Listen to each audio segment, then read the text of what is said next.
আপনাদের সামনে বলবেন ভারতের ছাত্র ফেডারেশন ছাত্র আন্দোলনের সর্বভারতীয় প্রাক্তন নেতৃত্ব, ছাত্র আন্দোলনের অগ্রণী সেনানী কমরেড দীপশিতা ধর। আমি দীপশা দিদিকে বলার জন্য অনুরোধ জানাচ্ছি।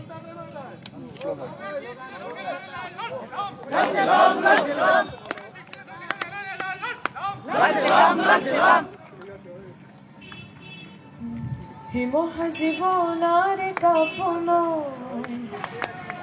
হে মহাজীবনার কাপন,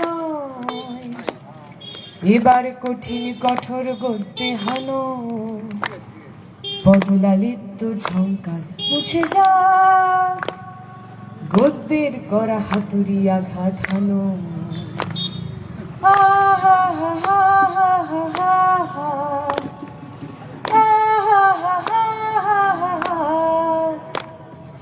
দরকার নেই কবিতার স্নিগ্ধতা, কবিতা তোমায় দিলে মাঝকে ছুটি, খুদার রাজ্যে পৃথিবী গৌতময়, পূর্ণিমা চাঁদ যেন ঝলসানো রুটি। দরকার নেই কবিতার স্নিগ্ধতা, কবিতা তোমায় দিলে মাঝকে ছুটি, খুদার রাজ্যে পৃথিবী গৌতময়, পূর্ণিমা চাঁদ যেন ঝলসানো রুটি। হে মহাজীবন আর কাব্য নয়, হে মহাজীবন আর কাব্য নয়, এবার কঠিন কঠোর গদ্যে হানো, বদলালিত ঝঙ্কার মুছে যা, গদ্যের করা হাতুড়ি আঘাত হানো। সাথী সভাপতি কমরেড, যে সমস্ত কমরেড বন্ধুরা সাথীরা আজকে উপস্থিত হয়েছে, আমি একটু লোভে পড়েই গানটা গাইলাম, কারণ বিজয়দা বলার সময় এই গানটারই উল্লেখ করেছিল যে পূর্ণিমার চাঁদ যেন ঝলসানো রুটি। আমরা যখন চাঁদ দেখি, সূর্য দেখি, যে মানুষের পেট ভর্তি, যে মানুষের পরিবারে সংশয় নেই, সংকট নেই, আর্থিক অনটন নেই, তিনি প্রকৃতিকে প্রকৃতির মতো দেখতে পারেন, তার সৌন্দর্যকে উপভোগ করতে পারেন।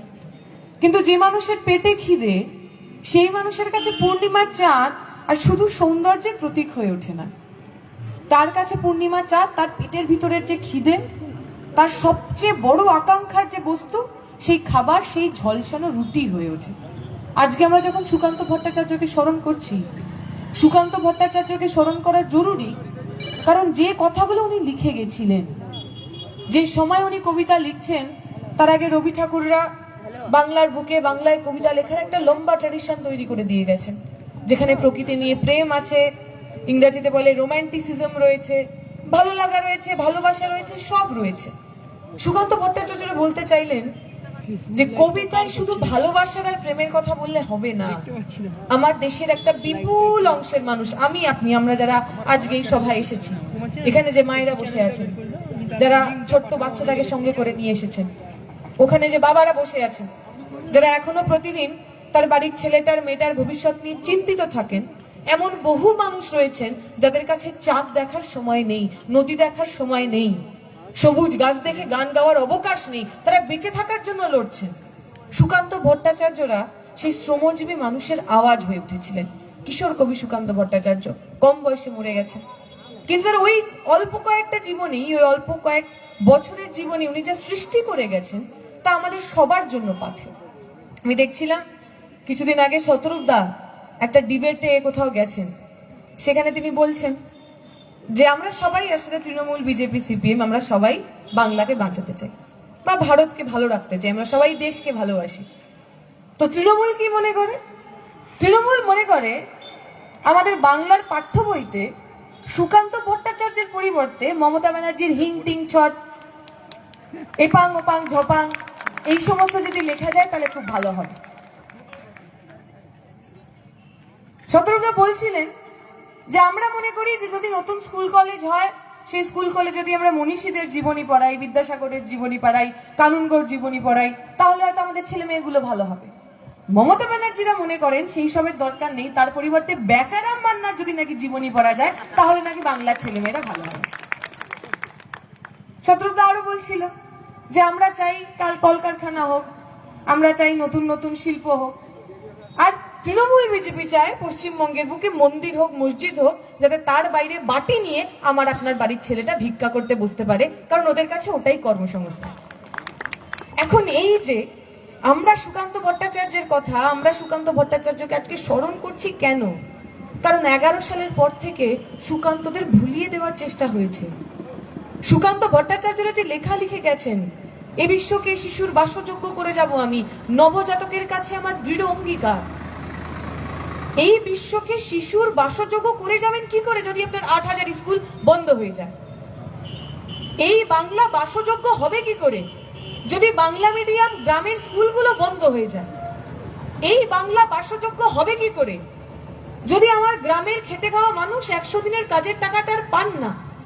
এই বাংলা বাসযোগ্য হবে কি করে যদি যে মানুষ, গরিব মানুষ, যার বাড়ির ওপর চাল নেই, মাটির বাড়িতে যে মানুষ থাকে, শুধুমাত্র তৃণমূল করে না বলে আবাস যোজনার লিস্ট থেকে যার নামটা কেটে যায়, সেই নাম কাটা হয়ে গেলে এই বাংলা বাসযোগ্য হবে কি করে?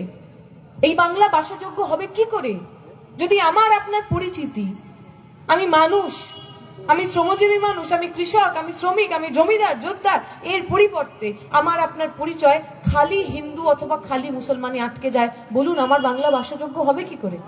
রনিক বলছিল বলার সময় যে মিড ডে মিলে ছেলেমেয়েরা লাইন দিত, কেউ হয়তো থালা আনেনি, একই থালা থেকে দুজনে মিলে ভাত খেয়েছে। ভিডিও দেখেছি তো আমরা ফেসবুকে, ত্রিপুরার ভিডিও। দুটো গোলগাল বাচ্চা, দাঁত ফোকলা দুটো বাচ্চা, ক্লাস 5-6 পড়ে, এক থালা থেকে খাচ্ছে। একজন মুসলমান, একজন হিন্দু।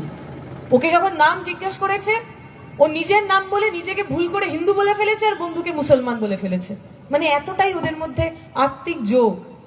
ওদের কাছে বন্ধুত্বটাই গুরুত্বপূর্ণ, কে হিন্দু কে মুসলমান সেটা গুরুত্বপূর্ণ না। মুসলমান ছেলেটা নিজেকে হিন্দু বলে আর বন্ধু হিন্দুটাকে মুসলমান বলে দুজনেই হেসে গড়িয়ে পড়ছে। এটাই তো বাংলার চিত্র ছিল, বাঙালির চিত্র ছিল। আপনি হিন্দু হন, মুসলমান হন, আপনার মনের মধ্যে কোথাও কোনো পাপ ছিল না, কোথাও কোনো অন্ধকার ছিল না। আর আজকে কোন বাংলায় দাঁড়িয়ে আছি আমরা? এই দুদিন আগে বাংলাদেশের ঘটনা আমরা দেখেছি। দীপু দাস নামে একজন গার্মেন্টস শ্রমিক, বস্ত্র শিল্প, তাতে কাজ করে। তার প্রমোশন হওয়ার কথা, তার মজুরি বাড়ার কথা, তাই নিয়ে মালিকের সঙ্গে বচসা হয়েছে। ওর নামে মিথ্যে খবর রটিয়ে এইরকম রাস্তার মাঝখানে পিটিয়ে খুন করেছে, জ্বালিয়ে দিয়েছে এবং গাছ থেকে ঝুলিয়ে সবার সামনে আগুন লাগিয়ে দিয়েছে আধমরা করে মরে যাবার পর। এই বাংলা তো আমার বাংলা ছিল না। আজকে বাংলার এক শ্রমিক আফরাজুল, সে গেছিল রাজস্থানে কাজ করতে। শম্ভুলাল রেগার নামে একটা লোক ফেসবুকে লাইভ করে সবার চোখের সামনে সে নাকি লাভ জিহাদ করছে, এই মিথ্যে অপবাদে তাকে পিটিয়ে জীবন্ত জ্বালিয়ে দিয়েছে। চোখের সামনে আমরা দেখেছি। হিন্দু মানুষ, মুসলমান মানুষ, এটা তো কেউ বড় লোক নন। এরা কেউ লোকের পকেট কেটে বড় লোক হননি। এদের কারোর বান্ধবীর খাটের তলা থেকে কয়েক কোটি টাকা উদ্ধার হয়নি। আমার আপনার মতো সাধারণ মানুষ ছিলেন দীপু দাস অথবা আফরাজুল। একজন পেটের দায় গার্মেন্ট কারখানায় কাজ করতে গেছে, আর একজন পেটের দায় পশ্চিমবঙ্গ থেকে পরিযায়ী হয়ে রাজস্থানে কাজ করতে গেছে। খালি হিন্দু মুসলমান করে ওদেরকে জ্বালিয়ে দেওয়া যায়, ওদেরকে পুড়িয়ে দেওয়া যায়, ওদেরকে খুন করা যায়। আপনি দেখেছেন কেরালার ঘটনা, একটা হিন্দু লোক, দলিত লোক, ছত্তিশগড় থেকে গেছে কাজ করতে কেরালাতে। ওকে জিজ্ঞেস করেছে, তুমি কি বাংলাদেশি, তুমি কি বাংলাদেশি? উত্তর দিতে পারেনি, ওদের ভাষায় উত্তর দিতে পারেনি।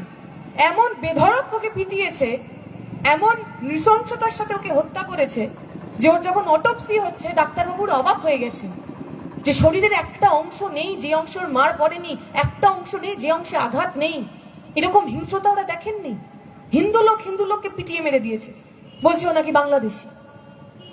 পশ্চিমবঙ্গের শ্রমিক কাজ করতে গেছে ব্যাঙ্গালোরে, কাজ করতে গেছে দিল্লি, বাংলাদেশি বলে পাঠিয়ে দিয়েছে বাংলাদেশি। হিন্দু শ্রমিকও আছে, মুসলমান শ্রমিকও আছে, দুজনকে পাঠিয়ে দিয়েছে। গলায় তুলসী কাঠের মালা পরা বিশ্বাস রয়েছে, তাকে পাঠিয়ে দিয়েছে, বলছে বাংলা বললেই সে বাংলাদেশি। যে মানুষ তৃণমূল বিজেপিকে ভোট করেন, আমার কথা শুনতে পাচ্ছেন, আমি আপনাদের বলছি, নিজের ছেলেমেয়ের মুখের দিকে তাকান না। ভেবে দেখুন যে সমাজ আমরা তৈরি করছি, এই সমাজ আপনার ছেলেমেয়ের থাকার বাসযোগ্য আদৌ হবে তো? যে মায়েরা এখানে বসে আছেন, যে মায়েরা আমার কথা শুনতে পাচ্ছেন, তারা বলছেন দিদি তো আমাদের দিচ্ছে লক্ষ্মীর ভান্ডার। কত টাকা দিচ্ছে এখন? 1000 না 1500? কত দিচ্ছে? 1000 টাকা দিচ্ছে দিদি, অতএব ভোটটা আমরা দিদিকে দেবো। খুব ভালো কথা। আমরা দেখলাম যাদবপুরের যিনি এমপি সায়নী, তিনি বলছেন যে আগে মায়েরা আর কি বরের কাছে হাত পাততো। এখন যে বর সে তার যখন পেট্রোল ভরাতে পারে না, বাইকে পেট্রোল ভরাতে পারে না, তখন বউয়ের কাছে টাকা চায়, একটু আমাকে কিছু টাকা ধার দেবে। আমার প্রশ্ন হচ্ছে, যে বর, যে পুরুষ মানুষটা দিনে 8 ঘন্টা 12 ঘন্টা কাজ করেন, 8 ঘন্টা কাজ করার পরেও পেট্রোল ভরানোর মতো টাকা তার কাছে থাকছে না কেন? তার দায় পশ্চিমবঙ্গ সরকার নেবে না? 8 ঘন্টা কাজ করার পরেও আমাকে কেন আমার বউয়ের কাছ থেকে হাত পাততে হচ্ছে? কেন আমি আমার মজুরিটা পাবো না? তাই নিয়ে তার দায়িত্ব পশ্চিমবঙ্গ সরকার নেবে না? কি হয় 1000 টাকা? মমতা ব্যানার্জি বলছেন 2000 টাকা করে দেবেন। আচ্ছা 2000 টাকা হয়ে গেল, আমি বলছি 2000 কেন, 5000 টাকা। আমরা সরকারে আসলে ধরুন আমি বললাম আপনাকে 5000 টাকা দেবো, সমস্ত মহিলাদের 5000 টাকা দেবো, খুব ভালো কথা। আর আপনার বাড়ির মেয়েটা, আপনার বাড়ির ছেলেটা, যার এসএসসি পরীক্ষা দিয়ে মাসে 20,000 টাকা 30,000 টাকা আয় করার কথা হয়েছিল, সেই ছেলেটা মেয়েটা যখন চাকরি পাবে না, মা হিসাবে নিজেকে মাফ করতে পারবেন তো? আমি 2000 টাকা নিয়ে চাকরিটা, আমি টাকাটা, ভোটটা দিয়ে দিলাম, আমাকে দিদি 1500 টাকা দিচ্ছে, আমি ভোটটা দিয়ে দিলাম। আর আমার বাড়ির ছেলেটা স্কুল কলেজ পাশ করে বাড়িতে বসে আছে বছরের পর বছর, আমার যন্ত্রণা হবে না? লজ্জা হবে না? 5 বছর বসে থাকার পর আমার মেয়েটা যখন আত্মহত্যা করতে বাধ্য হবে যে আমার চাকরি বাকরি হচ্ছে না, হতাশায় ভুগে, তখন আমার মা হিসেবে লজ্জা হবে না? যন্ত্রণা হবে না? যে টাকাগুলো ওরা দিচ্ছেন, কোথা থেকে দিচ্ছেন? মমতা ব্যানার্জির পকেট থেকে দিচ্ছেন? মমতা ব্যানার্জির কালীঘাটের বাড়িতে গাছ লাগিয়েছেন টাকা, সকালবেলা উঠে ওই গাছটা ধরে নাড়ান, টাকা পড়ে, আর সেই টাকা আপনাকে দেন? দেন না তো। মমতা ব্যানার্জির বাপের টাকা না যে টাকাগুলো আপনি পাচ্ছেন, আমাদের সাধারণ মানুষের ট্যাক্সের টাকা। আপনি চা খান বাজারে গিয়ে, আপনার ওই চায়ের 5 টাকা থেকে ট্যাক্স সরকারের কাছে যায়। আপনি চাল কেনেন, ডাল কেনেন, সাইকেল কেনেন, আপনি তেল ভরান গাড়িতে, আপনি যা যা কেনেন সেই সমস্ত কিছু থেকে ট্যাক্সের টাকা সরকারের কোষাগারে যায়। সেই টাকা থেকে আপনাকে এই যা যা ভাতা দিচ্ছে, কন্যাশ্রী, যুবশ্রী, রূপশ্রী, আপনাদের টাকা, আমাদের টাকা, আমাদের টাকাই আমাদের দিচ্ছে। মমতা ব্যানার্জি বাড়ি থেকে এনে দিচ্ছে না, কিন্তু যা করছে এই টাকা দেওয়ার নামে আমার আপনার বাড়ির ছেলেমেয়ের চাকরি, ভবিষ্যৎ একদম নষ্ট করে দিচ্ছে। 26,000 ছেলেমেয়ের চাকরি গেল। শিক্ষামন্ত্রী পার্থ চট্টোপাধ্যায় তার বান্ধবীর খাটের তলায় কোটি কোটি টাকা লুকিয়ে রাখলেন। স্বীকার করছে পশ্চিমবঙ্গের সরকার যে হ্যাঁ আমরা ঘুষ দিয়ে চাকরি দিয়েছি। শূন্য পেয়েছে পরীক্ষায়, গোল্লা, 0। শূন্য পাওয়া লোক তারা এখন শিক্ষক শিক্ষিকা হয়ে গেছে তৃণমূলের লোককে টাকা খাইয়ে। অনুব্রত মণ্ডলের মেয়ে সারাদিন টিকটক করে, বাবার নাম করে টাকা দিয়ে সেই স্কুলের শিক্ষিকা হয়ে গেছে। স্কুলে যায় না, স্কুলের হেডমাস্টার ওর বাড়িতে আসে, ও টিকটক করতে করতে একটুখানি সময় নেয়, তাড়াতাড়ি করে সই করে দেয়, আবার খাতা নিয়ে বাড়ি চলে যায়। এই টিকটক করা দিদিমণি আপনার স্কুলের বাচ্চা দিদিমণি হলে আপনার ছেলেমেয়েরা শিখবে কি? আপনি তৃণমূল হন, বিজেপি হন, কংগ্রেস হন, সিপিএম হন, আপনার বাড়ির ছেলেটাকে মেয়েটাকে তো পড়াশোনা শেখাতে হবে। এইরকম দুর্নীতিগ্রস্ত লোক যদি দিদিমণি মাস্টার মশাই হয়, আপনার বাড়ির ছেলে মেয়ে তো পড়াশোনা শিখবে না। আপনার স্কুল কলেজ বন্ধ করে দিচ্ছে, ওই বলছিল 8,000 স্কুল বন্ধ, কলেজগুলো খালি পড়ে রয়েছে, খাঁখা করছে, কলেজে পড়ার ছেলে মেয়ে নেই। নতুন একটা কারখানার ফিতে মমতা ব্যানার্জি 11 সাল থেকে আজকে 25 সাল কাটতে পারেননি। আমার আপনার বাড়ির ছেলে মেয়েটা পরিযায়ী শ্রমিক হয়ে রাজ্যের বাইরে যেতে বাধ্য হচ্ছে। কোন বাংলার কথা বলছি আমরা? এ তো সেই বাংলা ছিল যে বাংলার দিকে এক সময় সারা ভারত তাকিয়ে থাকতো, যে বাংলার পড়াশুনো, বাংলার শিক্ষা দীক্ষা, বাংলার নাচ গান, বাংলার লেখা, বাংলার ছেলেমেয়েরা উজ্জ্বল মুখ ছিল সারা দেশের। আজকে সেই বাংলা কোথায় দাঁড়িয়ে আছে প্রশ্ন করব না আমরা? আজকে বিজেপির সরকার প্রতিদিন আপনাকে এসে বলছে যে হিন্দুদের যদি বাঁচতে হয় তাহলে নাকি বিজেপিকে ভোট করতে হবে। খুব ভালো কথা। এই যে মতুয়া যারা এসছেন ওপার বাংলা থেকে এপার বাংলায়, কয়েক কোটি মতুয়া পশ্চিমবঙ্গে এই মুহূর্তে বাস করে। বিজেপি গিয়ে তাদের ঘরে ঘরে বলেছে যে মতুয়াদের যদি কেউ বাঁচাতে পারে, হিন্দুদের যদি কেউ বাঁচাতে পারে তা হলো বিজেপি। বাংলাদেশের সব মুসলমানরা খারাপ, পশ্চিমবঙ্গের সব মুসলমানরা খারাপ, একমাত্র বিজেপি ভালো। খুব ভালো কথা। মতুয়ারাও একদম আশীর্বাদ করে বিজেপিকে ভোট দিয়েছে। যত মতুয়া কেন্দ্র রয়েছে দেখবেন সেখানে সমস্ত জায়গায় বিজেপি জিতেছে। এখন কি হয়েছে?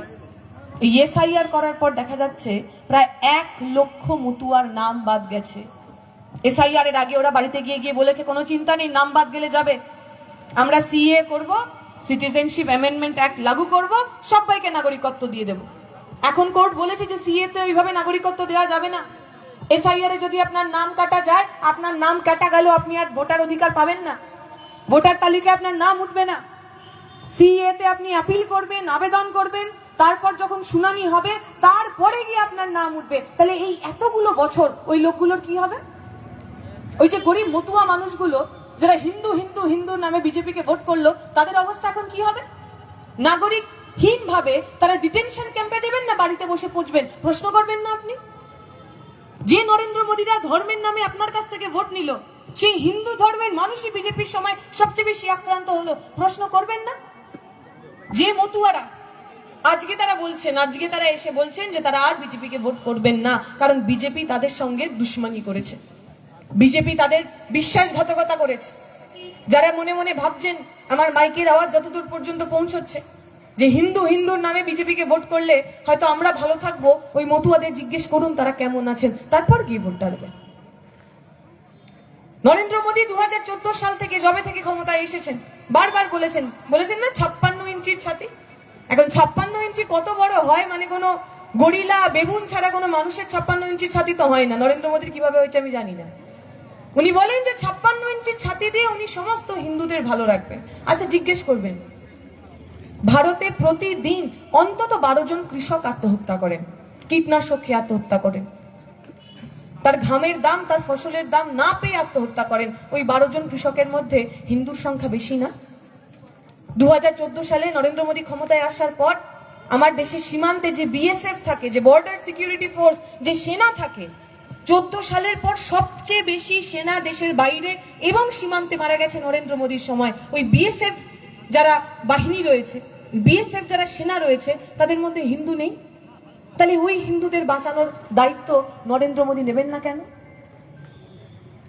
আমরা দেখলাম ওই যখন নোটবন্দি হলো, নোটবন্দিতে হাজার হাজার লোকজন রাস্তায় দাঁড়ালেন, বহু মানুষ মারা গেলেন লাইনে দাঁড়িয়ে। ওই লাইনে যারা মারা গেলেন তাদের মধ্যে হিন্দু ছিল না। তাহলে কোন হিন্দুদের জন্য নরেন্দ্র মোদী বলছেন যে আমাকে ভোট দাও, আমি হিন্দুদের বাঁচাবো? উনি যখন হিন্দুদের কথা বলছেন, উনি ওনার মোটা ভাই আদানি আম্বানি এই দুজনের কথা বলছেন, আমার আপনার কথা বলছেন না। নরেন্দ্র মোদীরা আসলে বড় লোক যারা হিন্দু তারা বাঁচবে ঠিক, কিন্তু আপনি যদি আদানি আম্বানি না হন তাহলে আপনি বাঁচবেন না। মমতা ব্যানার্জি বলছে মুসলমানদের মসিহা হয়েছেন উনি। ওই রমজান মাসে যখন সমস্ত বাকি মুসলমান মানুষ তারা রোজা রাখেন, উপোস রাখেন, মমতা ব্যানার্জি পুরো গান্ডে পিন্ডে গেলেন একটা মাস। আর যেদিনকে ওই ইফতার হয় সেদিনকে মাথায় একটা সাদা কাপড় পরে চোখ বন্ধ করে ইনশাআল্লাহ, সুবহানাল্লাহ, মাশাআল্লাহ কি বলেন উনিও জানেন না, অন্য কেউ জানেন না, নাটক করতে চলে যান। উনি বলছেন মুসলমানরা আমাকে ভোট দাও, আমি তোমাদের বাঁচাবো। আচ্ছা, ওই যে আনিস খান, হাওড়ার ছেলে, আমার জেলার ছেলে, বাড়িতে পুলিশ ঢুকিয়ে যাকে খুন করলেন, সেই ছেলেটা মুসলমান ছিল না? মইদুল মিদ্দে, আমার আপনার বাড়ির ছেলে মেয়ের চাকরির জন্য যাকে কলকাতার রাস্তায় পিটিয়ে খুন করলেন, সে মুসলমান ছিল না? তাহলে যদি কোনো মুসলমান ছেলে মেয়ে আপনার বিরুদ্ধে কথা বলে আপনি তাদের খুন করবেন, তারা যদি শিক্ষার জন্য, কাজের জন্য রাস্তায় নামে আপনি তাদের খুন করবেন, তাহলে আপনি কেমন মসিহা? আমার দেশের বুকে দুটো সরকার, কেন্দ্রের সরকার এবং রাজ্যের সরকার, প্রতিদিন আমাদের হিন্দু মুসলমানে ভাঙতে চাইছে, প্রতিদিন আমাদের আলাদা করতে চাইছে। পশ্চিমবঙ্গের বুকে মন্দির মসজিদের রাজনীতি আমদানি করছে ওরা। মমতা ব্যানার্জি বলছেন দীঘায় আমি জগন্নাথ মন্দির বানিয়ে দিয়েছি, সঙ্গে সঙ্গে শুনে ওনার সেই সময়ের চালা, সেই সময়ের এমএলএ হুমায়ুন কবির বলছেন মুর্শিদাবাদে আমিও বাবরি মসজিদ বানাবো। দরকার ছিল না তো? আপনার এলাকায় মন্দির কম পড়েছে? আপনার এলাকায় মসজিদ কম পড়েছে? বাংলার মানুষ যার যখন যেরকম প্রয়োজন হয়েছে বানিয়েছেন। মন্দির বানানোর দরকার হলে মন্দির বানিয়েছেন, মসজিদ বানানোর দরকার হলে মসজিদ বানিয়েছেন। তার জন্য তো রাজনৈতিক দলের দরকার পড়েনি, সিপিএম এর দরকার পড়েনি, কংগ্রেসের দরকার পড়েনি, তৃণমূল বিজেপি কারোর দরকার পড়েনি।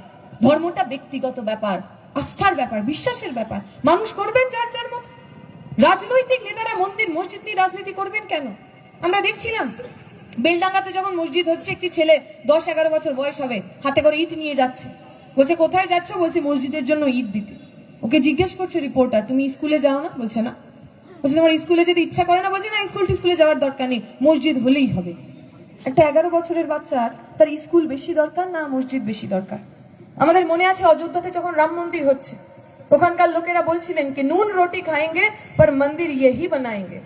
খাবার দাবার পেটে না থাকলেও চলবে, মন্দির এখানে বানাতে হবে। আচ্ছা, উত্তরপ্রদেশের মতো জায়গা যেখানে এখনো 70% মানুষ তারা শিক্ষার অঙ্গনে সম্পূর্ণভাবে পৌঁছাতে পারেননি, সেখানে মন্দিরটা জরুরি নাকি একটা স্কুল কলেজ ইউনিভার্সিটি জরুরি ছিল? আমরা দেখি নেতা মন্ত্রীরা মাইকে দাঁড়িয়ে বলছেন আমি মন্দির বানাবো, আমি মসজিদ বানাবো, আমাকে টাকা দাও, আমাকে জমি দাও, আমাকে ইট দাও, আর সাধারণ মানুষ ঢেলে দিয়ে দিচ্ছেন।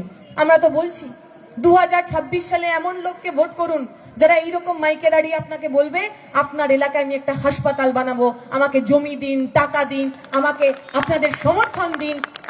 26-এ এমন লোককে ভোট দিন যারা এসে বলবে আমি আপনার এলাকায় একটা ইউনিভার্সিটি বানাবো, একটা স্কুল বানাবো, একটা কলেজ বানাবো, আমাকে জমি দিন, আমাকে টাকা দিন, আমাকে সমর্থন দিন, বলেছিল একটা সরকার। আমি আমার মা বাবার মুখে গল্প শুনেছি। বক্রেশ্বর তাপবিদ্যুৎ কেন্দ্র যখন তৈরি হচ্ছে, কেন্দ্র থেকে টাকা দিচ্ছিল না আমাদের, পশ্চিমবঙ্গের বামপন্থী সরকারকে কেন্দ্রের সরকার টাকা দিচ্ছিলেন না। সেই সময়ের বামপন্থী সরকার বলেছিল যে কুছ পরোয়া নেই, যদি প্রয়োজন হয় আমাদের ছেলেমেয়েরা রক্ত বিক্রি করে कारखाना তৈরি করবে, लेकिन कारखाना यही पे होगा, कारखाना यही बनाएंगे, আমাকে আপনাকে পক্ষ নিতে হবে। কি চাই আমরা? মন্দির মসজিদ यही बनाएंगे চাই না कारखाना यही बनाएंगे চাই? আমি মা বাবার মুখে গল্প শুনেছি, কলকাতা থেকে পদযাত্রা করে হেঁটে গেছিলেন তারা কারখানার জন্য, শিল্পের জন্য। পশ্চিমবঙ্গের ছেলেমেয়েরা স্বপ্ন দেখতে পারত। বুদ্ধদেব ভট্টাচার্য যখন বলছেন যে যদি আমি নতুন শিল্প পশ্চিমবঙ্গে না তৈরি করতে পারি একটা গোটা প্রজন্ম পরিযায়ী শ্রমিক হবে। আজকে তো আমরা হাড়ে হাড়ে টের পাচ্ছি উনি যে ভবিষ্যৎবাণী করে গেছিলেন। পক্ষ নিন, কোন দিকে যাবেন? ধর্মের নামে ভোট করবেন, হিন্দুর নামে ভোট করবেন, মুসলমানের নামে ভোট করবেন, মন্দির মসজিদের নামে ভোট করবেন, নাকি পেটের খিদের জন্য ভোট করবেন, ছেলে মেয়ের পড়ার জন্য ভোট করবেন, বাড়ির মেয়েটার নিরাপত্তার জন্য ভোট করবেন, বাড়ির বউ বাড়ির মহিলা তাদের মাথা উঁচু করে বাঁচার জন্য ভোট করবেন? পক্ষ নিতে হবে আপনাকে। আমি আমার কথা দীর্ঘায়িত করব না। কমরেডরা বলেছেন একটা পাঁচালি পড়তে, সেই পাঁচালিটা পড়বো। তার আগে যেটা বলে শেষ করার, এই আমরা সবাই বলছি বাংলা বাঁচাতে হবে। এখন কিরকম বাংলা আমরা বাঁচাবো?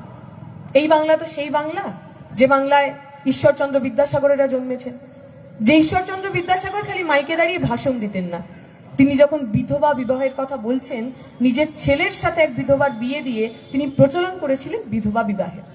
আমরা যখন এই মাটিতে দাঁড়িয়ে আছি, এটা হেমচন্দ্র কানুনগোর মাটি, যাকে বলা হতো তিনি বিপ্লবীদের দ্রোণাচার্য, অর্থাৎ বিপ্লবীদের বিপ্লবী হতে শেখালেন যিনি, এটা তার মাটি। তাদের মতো করে বাংলাকে তৈরি করতে হবে। আমার এই গল্পটা মনে পড়ে, মুজাফফরনগরে দাঙ্গা হয়েছে, হিন্দু মুসলমান মানুষের বাড়ি জ্বলেছে। তো এক মুসলমান চাচা, তার বাড়ি জ্বলে গেছে, বাড়ির লোকেরা সব লাপাতা, কেউ কোথাও নেই, তিনি বাড়ির সামনে বসে আছেন। কমরেড সীতারাম ইয়েচুরি তখন ছাত্র আন্দোলনের কর্মী, তিনি ওনার কাছে গেছেন, গিয়ে বলেছেন যে চাচা আপ হামারে সাথ চলিয়ে, এখানে আপনার জন্য থাকাটা ঠিক নিরাপদ নয়, আপনি আমাদের সঙ্গে আসুন, আমি আপনাকে একদম নিরাপদভাবে সুস্থভাবে রাখবো। সেই চাচা উত্তর দিয়েছে যে দেখো বাবু, আমার তো জন্ম হয়েছে এখানে, আমার দাদা পরদাদা সব এই বাড়িতেই দফন হয়েছে, আমি এই বাড়ি ছেড়ে কোথাও যেতে চাই না।